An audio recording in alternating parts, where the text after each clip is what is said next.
Well, I'm so glad that educators, it sounds like, are joining us for tonight's call, that we have young people who are looking to apply to the Springtide Ambassadors Program joining. Parents, guardians are welcome as well. We might have more folks joining, but I do want to let you know from the onset that we are recording this call. So that's why I want everyone to have express permission should they want to have their camera on. It is being recorded because for anyone who couldn't make the live call tonight, we want to have this as a resource where they could listen to it later this week from our YouTube page, from our social media, in order to get a deeper sense of what the Ambassadors Program entails.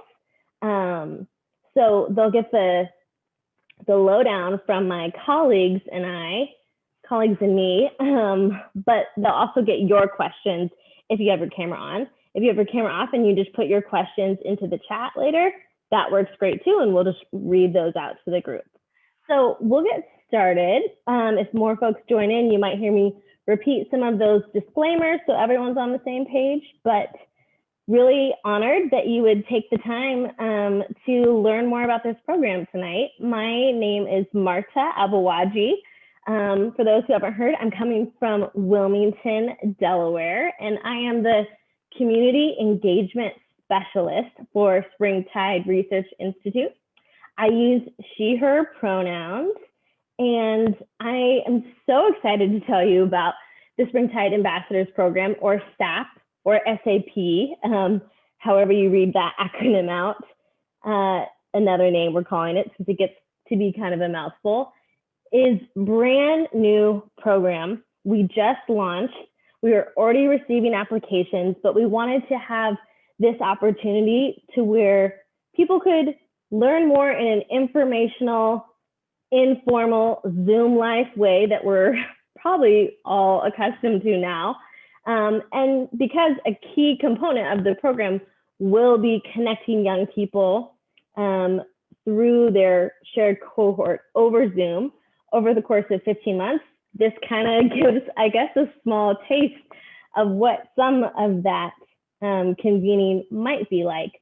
But why I'm really excited about the program is because Springtide Research Institute is founded on and committed to listening to young people.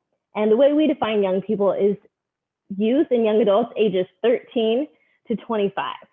And we want to understand their inner lives, their outer lives, which means the ways that youth and young adults find meaning.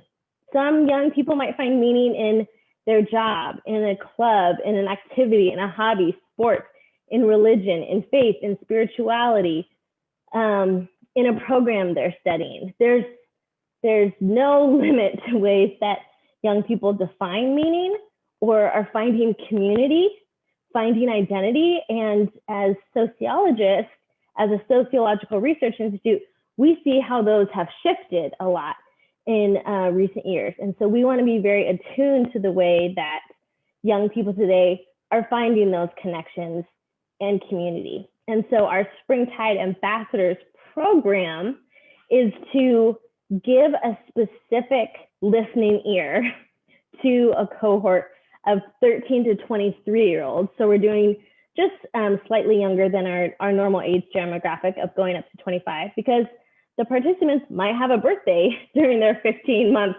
program. So they could start 23 and turn 24 or even 25 if they have like a birthday at the beginning of the calendar year.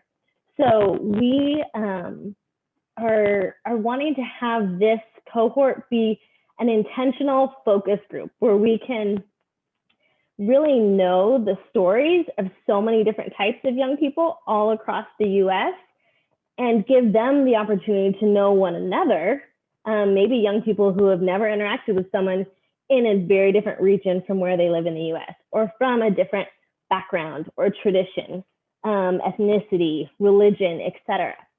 And that also builds off not just getting to engage with different young people, but being able to collaborate on a number of different projects to help represent Springtide and our research to a lot of different communities across the US. So you're going to hear more about the program. We're going to hear more about the opportunities that come from participation in SAP. But I've introduced myself. I would love for my two colleagues who are on the call tonight to also introduce themselves and give that same demographic info, your name, your pronouns, where you're coming from, what you do at Springtide, and why you're excited about this program. Great. Well, good evening, everyone. My name is Jessica Tomaselli. I use she, her pronouns, and I am currently in St. Paul, Minnesota. I am the Director of Donor and Foundation Relations at Springtide, which means that I do fundraising to bring in philanthropic gifts to let us do the great work that we're doing. So in terms of the Springtide Ambassadors Program, I am just so excited and energized to see the ideas and insights that will be generated by this cohort, hopefully by all of you. I know that fantastic things are going to come out of it, and I know that I can't even begin to imagine yet what they are, because you all will be the generators of that energy and those insights. So I'm very excited for the next 15 to 18 months to just see what comes of it. I'm Norhan. I'm the community engagement intern at Springtide. I use she, her pronouns, and I come from Eden Prairie, Minnesota. And the thing I'm very excited about this program is because I love getting to meet and learn different perspectives that people bring to the table. And so that was something that I think is very important to collaborate on, because we're all coming from different parts of the country and we all have different backgrounds and different beliefs. And I think that understanding where everyone is coming from helps build a better connection with each other across country. So I'm very excited about that. Lovely. Well said, Jess and Norhan.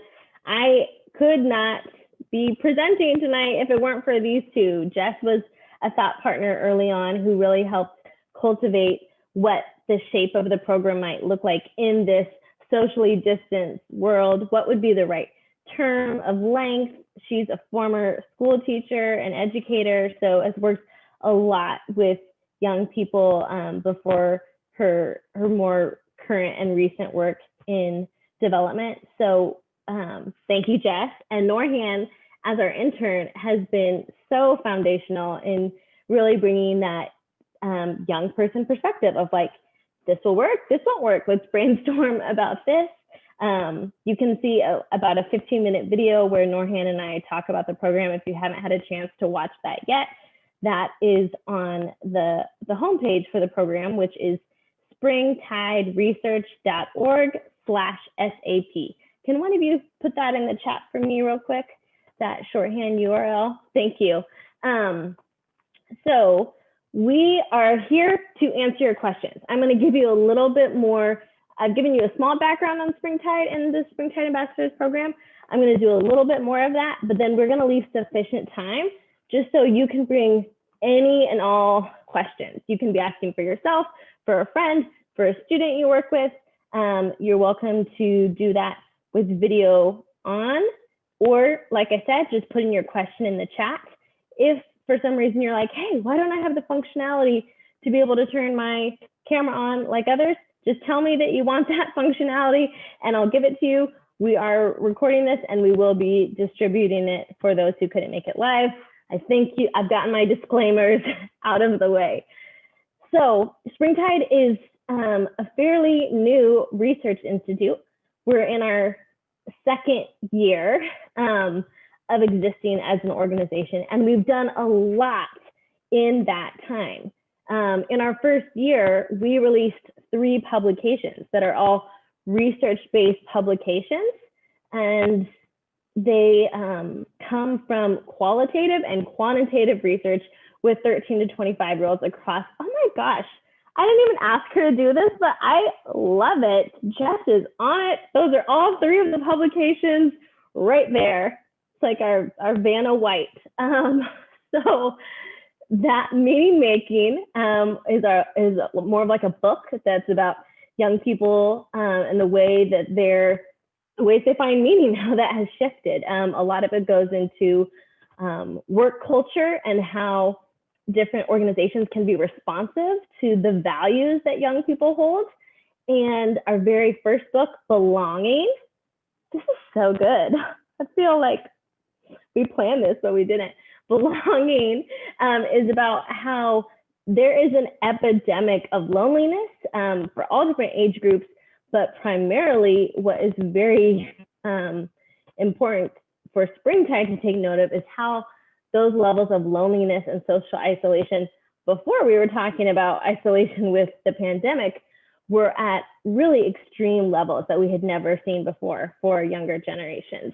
And what can trusted adults do to help mitigate those experiences? That's a lot of the research in Belonging. And then our most recent report, The State of Religion and Young People 2020 Relational Authority, takes all of our research from the past year, where we have, oh, look, love it. Dr. Evie has her own copy of Belonging. This is so fun, participatory. I'm loving it. Now I have to get the new one. Yeah, well, what's great is about the newest one is it is completely free in digital form. And online, if you want to order an online copy, thank you for getting these links in the chat. If you want an physically printed copy, if you're more of that kind of a book person, from the same donation that allows us to offset the digital copy for free, we're able to offer the printed copy for only 10 bucks that you can get on Amazon or our website. So that is our latest research. It had 10,000 respondents in our quantitative research, which is a huge data set for really looking at religion, faith, spirituality, meaning making from this age demographic, and about over 150 qualitative interviews. So it's really robust data, and we are so grateful for all of the young people who took the time to give us their honest feedback. The Springtide Ambassadors Program, you wouldn't necessarily just be like, oh, I'll fill out this survey or I'll do this interview. You would get to take the research findings and help spread them further in the world. So when we release a new product, like our next book, our ambassadors will get to write a foreword to every publication coming out. They will get to be published. Like, we're not going to say, oh, the Springtide Ambassadors Program. If you actually contribute to something, it's the opportunity to have a byline or authorship credit, which is huge for resume building, portfolio building, whether you're entering a career or a technical school or higher ed.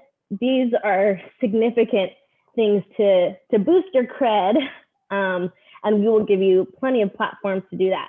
There's also the opportunity to write and contribute to our blog, which is called The Voices of Young People. And again, you'd be published with authorship credit there, as well as our podcast, also called The Voices of Young People. So those are some initial ways just where our ambassadors would get to have the option, because those aren't required elements, they are optional projects. So with this 15-month commitment, our ambassadors would meet monthly, the second Thursday of every month. We have the times listed on our Springtide Ambassadors Program website, where you can see your time zone and what would that be. But it's basically the second Thursday of every month, starting at 5 p.m. Pacific, 6 p.m. Let's see if I can do this by memory. 6 p.m. Mountain, 7 p.m. Central, 8 p.m. Eastern. And for 90 minutes, so 90 minutes a month is the ask in terms of the meeting. There'd be 15 of those over the 15 months, and you're required to attend 12 of those 15 meetings, giving us advance notice, unless there's an emergency situation. But advance notice if you're going to be missing one of them, with 3 absences permitted. Maybe you're like, I don't even need those, and you attend all 15 or 14 or 13. That's welcome too. But then every month at the meeting, we'll say, okay, this is the projects opportunity of the month. And maybe it is writing that book forward. And maybe, 4 or 5 of the participants say, hey, I'm really interested in collaborating on that.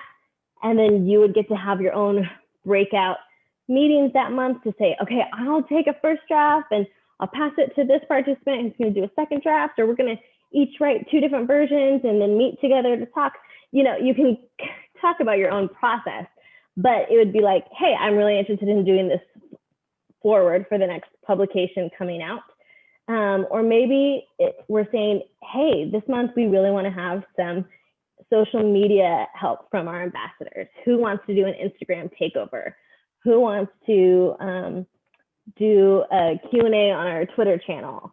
We would have all different projects. Like I said, it could be podcast, it could be blog, it could be writing for a research publication, it could be social media related, it could be when we have the media contact us, because we're in different media outlets all throughout the year, and they say, now who's a young person we can talk to about this research? That we would have a ready list of people who said, yeah, whenever there's a media inquiry, I'm down. That we're like, lucky for you, media person, we have 7 names, or whoever had opted into that, ready to take an interview. So you could get interviewed for a major publication. It could be an online only platform.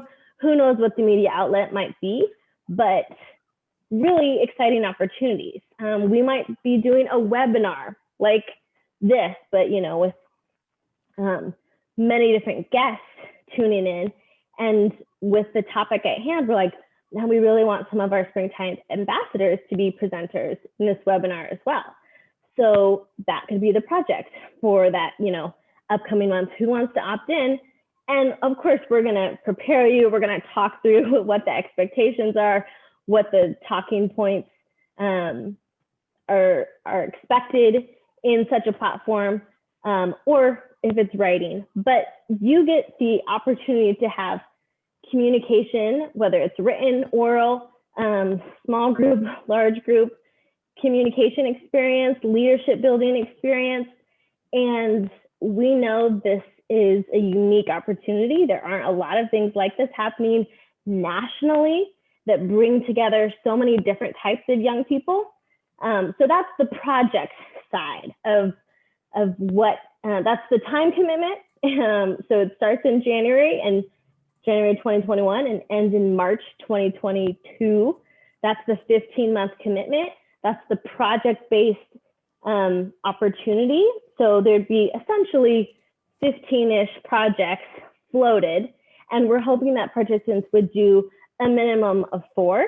So where you go, I'm not really feeling social media, but I am really wanting to see what it would be like to do a media interview, and I'll be on hold for that. You can kind of think about where you're wanting to stretch yourself, or where you have certain passions or skills you want to develop or hone.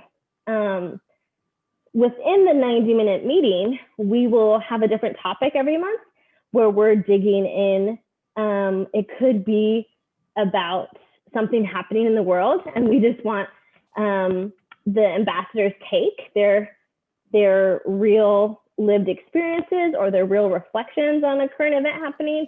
It could be related to a research project we're doing where we're like, okay, we have this group of young people who we're journeying with over the course of these 15 months. What's your take on, we're doing a lot of research this next year about life and work, and as a preview for our upcoming research. So maybe we would have a question from our research team that they're like, this would be so helpful to have the ambassadors weigh in on this. So we'd have 30 minutes. The first 30 minutes of our 90 minutes each month would be large group. Let's set the stage. Let's talk about the theme. The second 30 minutes, we will break into 2 groups. And those groups will be consistent because it will be our 13 to 17-year-olds in one group and our 18 to 23-year-olds in the other group. If you have a birthday during that time, I guess you get a move from the 13 to 17. If you turn 17 to 18, you would shift into the older age group. But we'll be facilitating that. So we're not just sending the young people out on their own. There'll be Springtide leadership in those breakout rooms. But that's with the topic at hand, the theme at hand. Let's go deeper and discuss in these set groups for the next 30 minutes.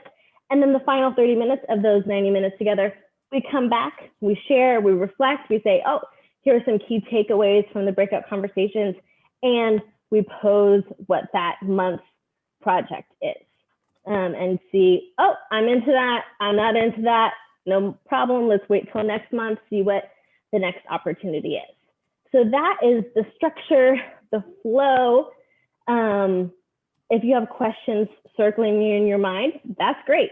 You can start putting those just in the chat, just so everyone sees them. I know there's a Q&A box feature, but I'm not gonna even have us worry about that tonight since it's a smaller group discussing. So feel free to start circulating some of those questions in the chat box. I'll also open it up just for people to speak those out in a bit. But I'm wondering, from what I've said so far, what Norhan or Jess want to add.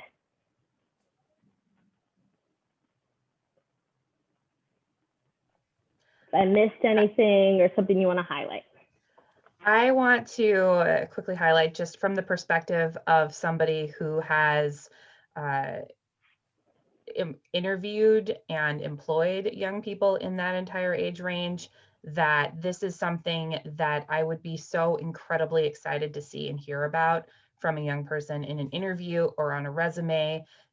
It's so valuable to have the experiences that all of our different projects are going to give you. But in addition to that, just having the experience of collaborating with such a diverse group of individuals spanning different age ranges, spanning across the country, different religions, backgrounds, ethnicities, everything. That's something that if I was talking to an applicant for a prestigious program or a job or a college placement, I would get really excited to hear about that, because it just marks just an incredible level of experience and maturity that is always, always exciting to see.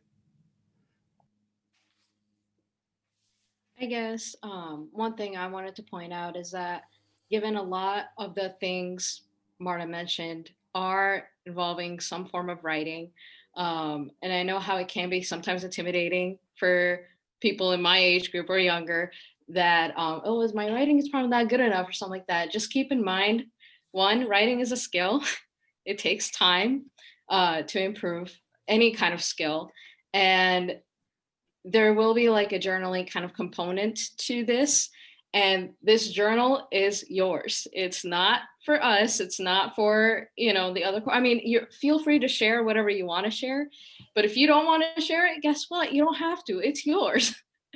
So you don't have to worry too much about what other people are thinking and what their journey is like, because each one of us has our own kind of road or path that we're following. So I guess the only thing I would say is just keep in mind that the whole writing thing or whatever skills you're trying to develop there, it's off of your timeline, not anyone else's, and it's for you. Fantastic. Jess, I'm so glad you said that about just employers or people who are looking at a ton of different scholarship applications or college apps, and what makes young people stand out, and that this type of national program participation would be so significant. I really love that perspective you brought. And Norhan, yes, this journaling component, I have to give Norhan credit for. She is a writer, she is a thinker, but from talking with her for so many months, I know a lot of that has been honed from journaling. And so for everyone who's accepted into the program, we're gonna send them a journal at the beginning of the year, and we'll have different prompts where you'll get an email and say, okay, next month's theme is X. So you can start thinking, you can start ruminating. Here's some possible journal reflections. So then when you come to the large group conversation and the breakout conversations for that monthly meeting, you're not like, okay, well, I think I might have some opinions about this, but I need some time to reflect. You will have had the opportunity to get that preview and have done your own processing reflection through writing, should that be the medium. Maybe you're more of a graphic person. I've worked with a lot of young people who, when I give them a journal, they're drawing and they're doing art, and that's their way of taking what's going on in their brain and putting it onto paper. So like Norhan said, there won't be a requirement. It's not an assignment. It's just a tool to really give everyone the same tool, however they want to utilize that tool, to reflect and to think, to maybe debrief after a meeting and say, oh, wow, I had never heard someone describe their life experience in that way, or I've never met someone from such a different background than my own, and this is the ways we're really alike, and maybe these are the ways we are different. And we want you to be able to see your own growth over the 15 months from the questions you're asking, from the takeaways you have, maybe from the new questions that come, and really welcome space for that. I think it'll be powerful just to have the same set group of young people in that same 15-month process. And I'm confident that there will be tight bonds made, because I have never met Jess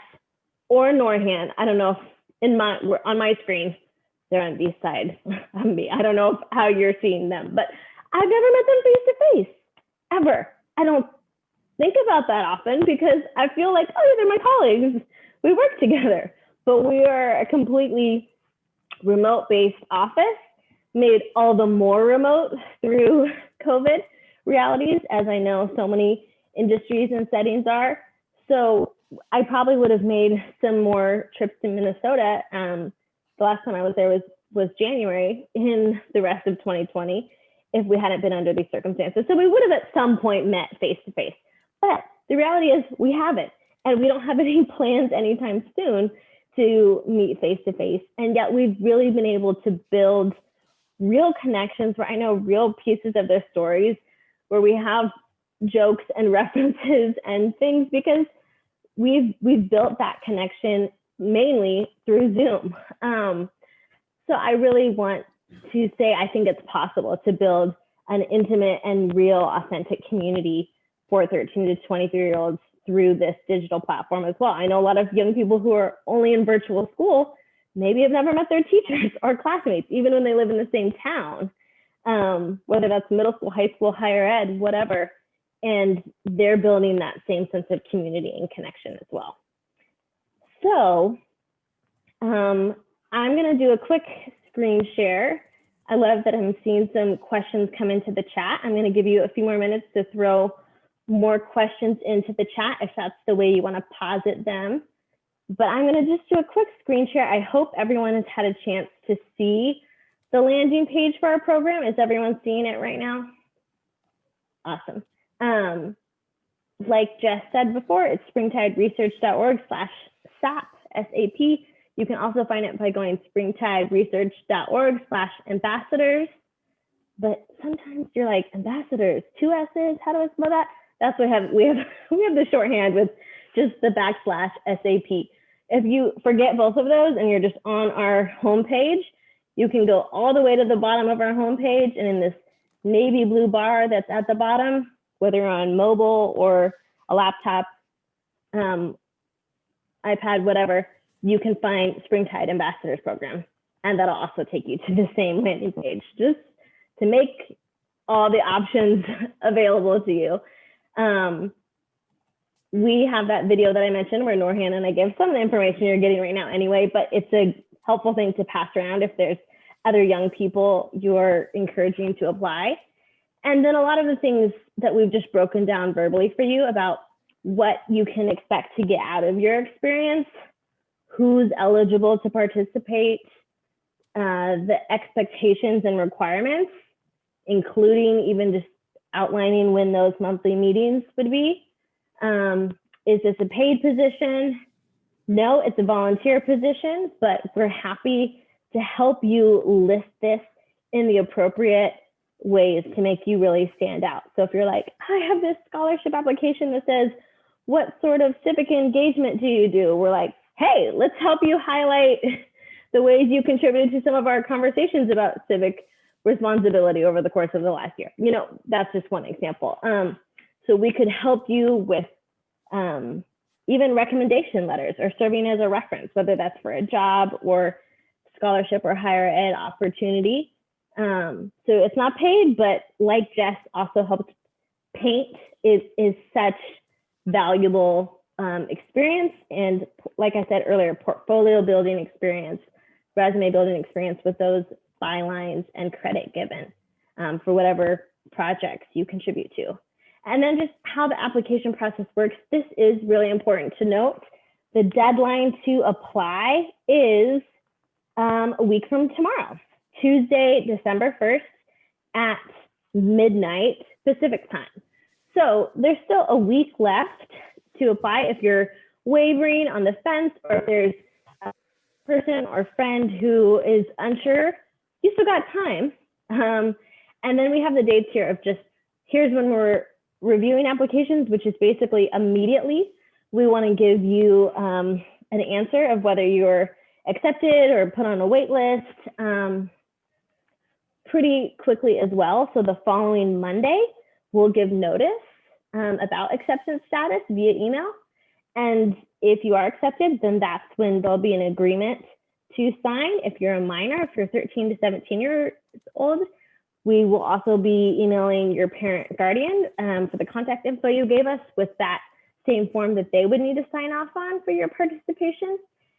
And then we will announce on Tuesday, December 15th, the cohort. It will be announced even on our website with all the faces of our Springtide Ambassadors Program. So we're moving quickly, but like I said, we're excited that we've already gotten some really quality applications in, and knowing that we still have a little over a week, like 8 days for more applications to come in.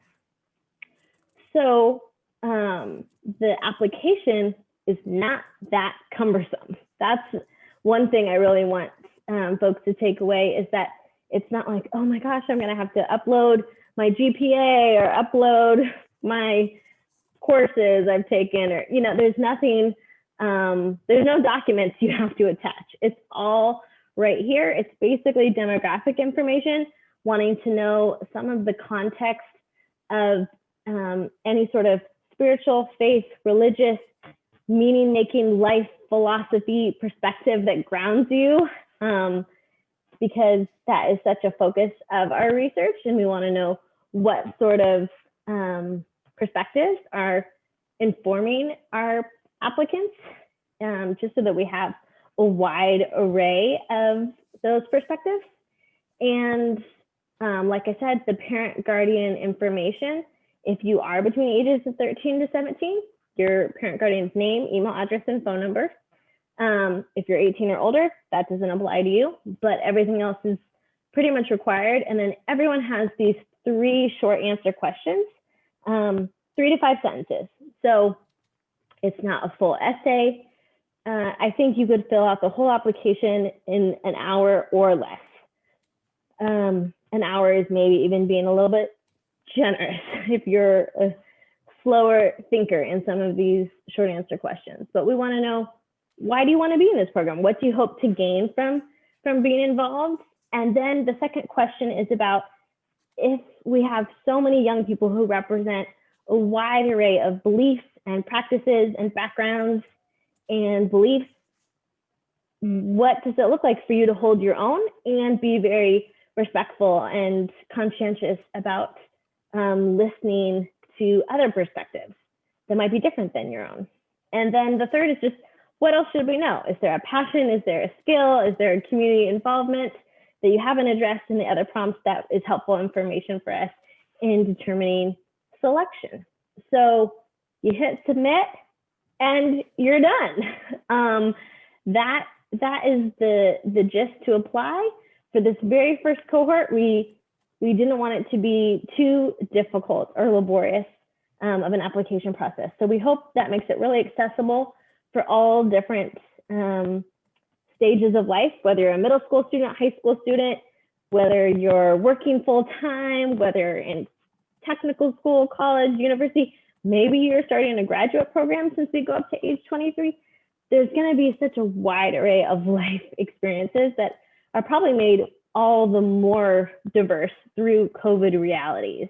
Because I know a lot of people are taking time off school because of the challenges of this current time. So that's going to be a really thrilling component for me too, to see just how many different types of stages of life, besides all the different diversities of ethnicities, abilities, genders, faiths, etc.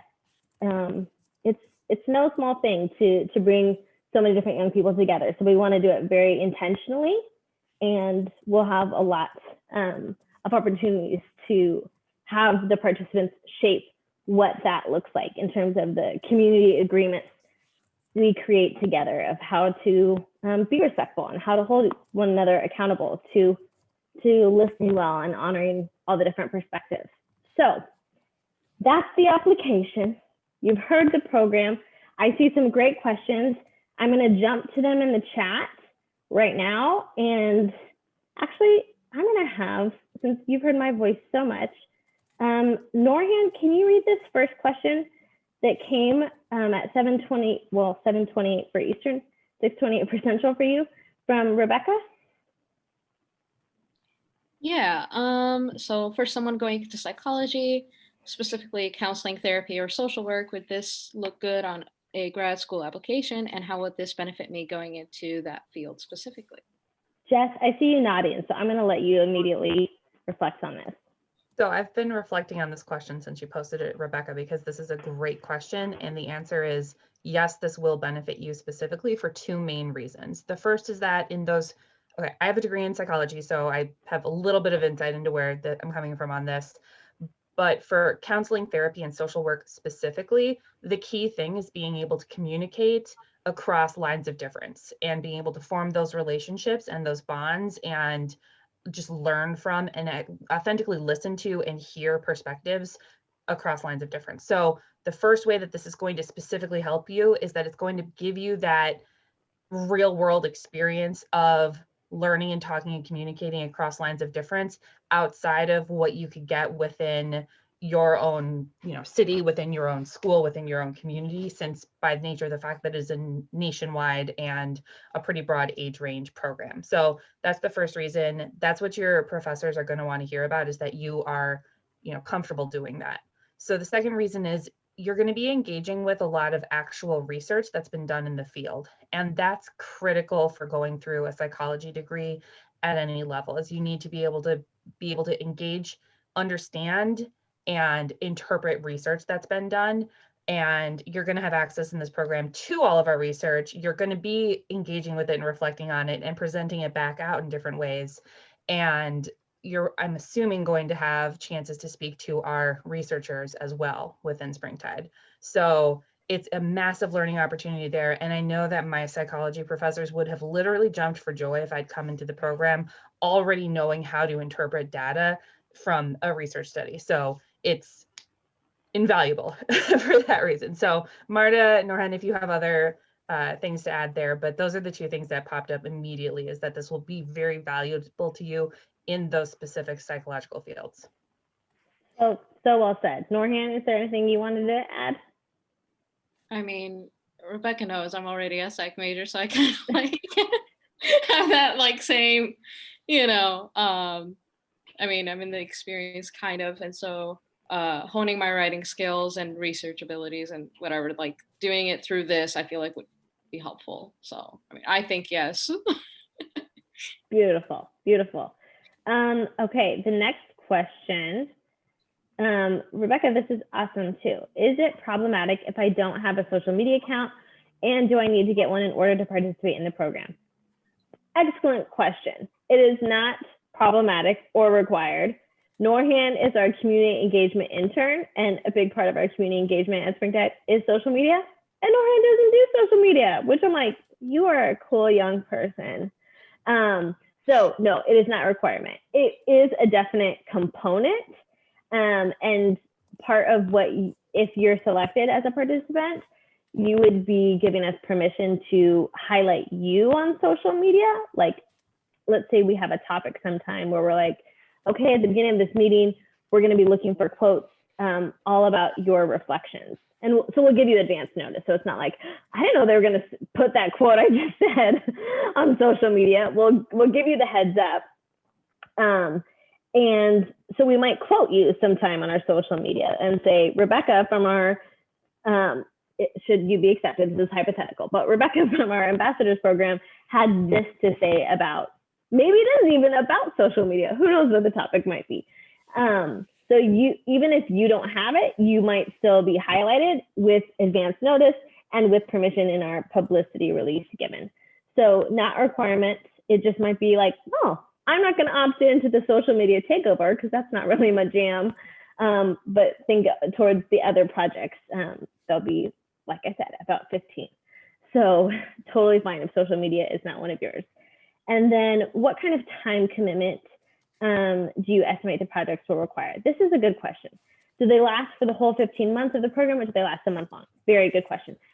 Generally, they will be contained within a month time frame, meaning the projects that we offer just beginning in January at our first meeting, it should have theoretically wrapped up by the February meeting, because then a new project will be offered. But they're going to be so different in nature that there won't always be a set time commitment. Some of them would, like if you're doing an Instagram takeover, well, the day that you get assigned during waking hours, we expect you to be like doing posts and reflections in the Instagram story. So that would be like a day's work, but not really, because you're still doing class, you're still doing work, whatever it is, but checking in occasionally on the gram. So that's like a time commitment there. But if you're writing a foreword to a book, I imagine that would have, you know, a couple different drafts, a meeting probably with our head writer to go through that draft. And so you would just have to know, okay, if I'm opting into this project, that, you know, there is going to be some follow-up. Just like if you did a group project for a class, that there's going to be a few different meetings and conversations and drafts to get things where they need to go. But we would give notice of all the deadlines and processes for that. So I wish I had like a set number of hours that I could always anticipate, but it's going to fluctuate, but we'll try to always give a sense of what the commitment is when you're opting into it. Not just like, sounds great to write a foreword to a book. And you're like, oh wait, I'm graduating this month. And that is not going to be doable with finals. Like we want to be realistic always. And then what happens if you miss a monthly meeting? Will I need to get caught up? Also another great question. We'll always record those. And so there'll probably be like a group email that we have that's like, if you missed last night's meeting, here's the recording to watch in your free time. So that would be a way to get caught up, but it's not like you're penalized for missing. We do expect participants to attend 12 of the 15. Like I said, give us advance notice like, oh, I have a performance for my choir next month on a Thursday. We're like, okay, do your choir performance, like, which maybe is a cool virtual choir in these current times. Maybe I'm gonna want to tune in, I don't know. But we will totally work with you on that. And if an emergency family situation comes up and you can't give the advance notice, we'll still work with you. But we do hope that there's only about 3 absences over the course of the program, just so people aren't missing too frequently and really understand the commitment going into it. So great questions, Rebecca. Jess, can you read this next one from Dr. Evie? Absolutely. Will there be another entry point to join another cohort? Because there are several students that might be excellent ambassadors, but it is a tight time frame with Thanksgiving, the holiday weekend, and exams at the end of the semester. Awesome, important question. The next cohort would essentially be our 2022. I was like, I haven't said that year that often. How do I say that correctly? 2022 cohort. So technically this first cohort will go in the 2021. They do go into 3 months of 2022 since they would end in March 2022. But our 2022 cohort is going to start in January 2022, so that they have intentionally 3 months of overlap with the first cohort. So there can be kind of like a passing of the baton of, here's projects I found really exciting. Here's, you know, the do's and don'ts that I learned through the year of the program. So then it's not like the second cohort is or the next subsequent cohort isn't always just starting at ground zero, that there really can be like a passing of information and experience that empowers the next group of young people to take on this ambassador mantle, so to speak. So they will have a future opportunity, but it would be like a year from now, probably, that the next application would be due. So if you have other people in mind who it's just not realistic right now to turn around the application window, that is okay. It's not like, well, you missed your chance, but it would, you know, if someone's aging out or whatever, that would be the only reason they wouldn't be able to apply a year from now. Yeah, so very, very important question with that. And thank you for promoting this with your students. That's awesome. Okay, the next one from Elise. Can you read that for us, Norhan? How many applicants are going to be accepted? Also a good question. I got this via email from an educator in Wisconsin, and I told him that we purposely did not make a cap for this inaugural cohort because we just kind of want to see what applications do we get. We don't want to say, oh, we're going to only accept 12, and then we're like, but there's 14 amazing applications. You know, we didn't want to limit ourselves in that way because we know this first group will set the stage so much for what this program will be going forward. So I don't think we'll go over 20 just because it will be hard to facilitate, and the type of intimate connections we want to help foster for the participants over the course of that program. You know, if there's 30, 40 people, it's like, how do you even get to know everyone? So I don't see us going over 20, but I also could see like, we could have, you know, 11 that we feel just great about, that are solid, and be really content with a little bit smaller group too. So in the teens, let's say in the teens, but we're kind of waiting to see how the application process goes. So thank you for that, Elise. Margaret asked, are there some examples of topics that you are looking forward to talking about, expanding on in future projects? Ooh, I like the topic-based question because I gave some very vague hypothetical details about the work-life publication that's coming next. But I think there definitely that would be the first initial topics, is kind of, I guess, about aspirations, about vocation, about goals you have, about exposure to different careers, ideas about work, ideas about how your maybe studies connect with your vocational or occupational goals.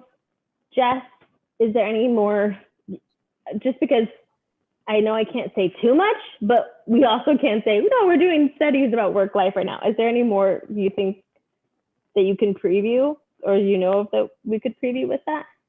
I don't know how much that we can preview because we're still finalizing some of the topics that we're going to be digging into next year, but I guarantee you they're going to be topics that you have thoughts on. Like anyone on this call, I guarantee you that they are topics that you have thoughts on and opinions on and would want to be heard about. I wish that I could say, this is what we're doing next year and it's all set in stone and I can tell you about it, but it's like being chiseled into the stone right now. So I can't like read it off just yet. So, but it's topics that are going to be very interesting to talk about, especially after the past year that we've all had collectively on this planet. So yes, a lot is connected to just the reality of our times. That is definitely fair to say. And just so you kind of know, like how the sausage is made, so to speak. Such a funny phrase. I don't know where that came from, but we have a research advisory board who is made up of leaders and educators all across the US. Some of them are faith leaders, some of them are academics, and some of them are social workers, but they care about young people and they help shape our research topics. If you want to see like, who is this research advisory board that Springtide has, you can find out about them on our website. There's a link in that bottom section of our website that I pointed out as a shortcut to the ambassadors page. There's also one for the research advisory board, and those are the people who help winnow the topics that our research is conducting. And so just if you want to know like who's helping shape some of these things besides our staff, that board helps with those topics a lot. I can guarantee that we'll be talking about religion in some capacity. And when we talk about religion at Springtide, it is not just, are you religious, are you not? It's all the nuance and complexity of what do you think of religion? Do you ascribe to one? Do you not? Why? What sort of exposure have you had?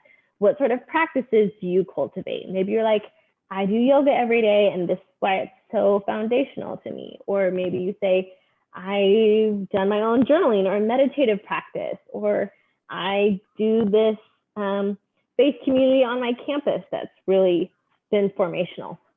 Whatever that is, whether it's family tradition, cultural tradition, or just something you've cultivated amongst your friends or for yourself, we always are curious about that and that how that relates to a number of different topics. So that gives a little bit more of a preview sense as well. Norhan, will you read the question from your relative next?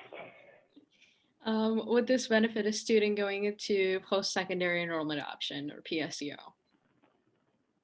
Yes, definitely. So I think that's like a program where your high school connects to higher ed in some way.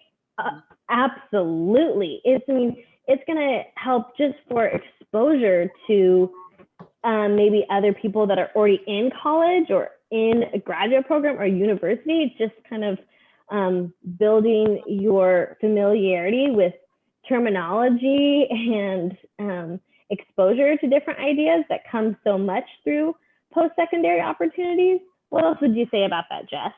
So Doha, am I pronouncing your name correctly? I apologize if I'm not. Please correct me if I'm not. I would say that my answer to that question of yours and the one you post 2 chats down asking, does this benefit people going into different majors as well? So like not a psychology major, not a sociology major, not a religion major. I would say yes, because of the 2 things that I said to Rebecca earlier, honestly, is in basically every single major that I can think of at most colleges and universities, you're going to be engaged in either writing or research or both, or interpreting research or reading research. And if you're not doing either of those things, you're definitely communicating with other people in some way, shape, or form. So regardless of the major you're going into, regardless of the courses you're taking through PSEO, which is a fantastic option, good luck with that.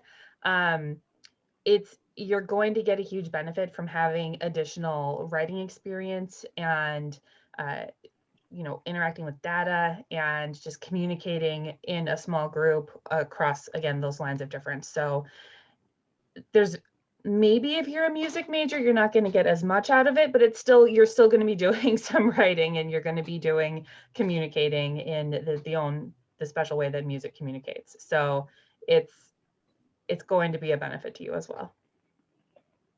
Just on that music realm, Jess, I want to say, if you are more like, I'm not a writer and I'm not a public speaker, since that is what a lot of the projects will involve.